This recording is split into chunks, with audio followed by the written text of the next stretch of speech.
បាទអញ្ចឹងក្រោយពីការចាក់អរម៉ូនហើយហ្នឹងការងារដែលយើងត្រូវធ្វើមិនអាចរំលងបាននោះគឺ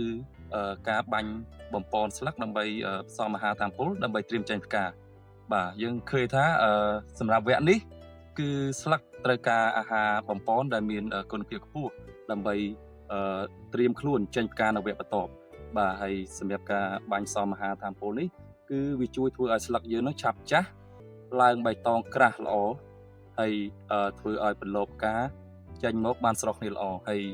សម្រាប់រូបមន្តនេះដែរពីខាងអន្ត្រីមាសយើងមានដូចជាអន្ត្រីហៃសូចំនួន2គីឡូអន្ត្រីផ្កាចំនួន1គីឡូបូកជាមួយនឹងអន្ត្រី5ចំនួន1លីត្រលាយជាមួយនឹងទឹក1000លីត្រដើម្បីបាញ់ស្រោចស្រពទៅលើដំណាំស្វាយយើងហ្នឹងឲ្យបានសព្វល្អបាទហើយសម្រាប់បងប្អូនប្រជាកសិករដែលចង់បានត្រួយល្អស្លឹកល្អឡើងចាស់កម្មៅភ្លឺរលោងល្អដើម្បីត្រៀមខ្លួនចេញផ្កានៅវគ្គបន្ទាប់និងទទួលបានផ្កាជោគជ័យបងប្អូនអាចងាកមកប្រើនៅរូបមន្តពីខាងអន្ត្រីមាសនេះបានបាទសូមអរគុណ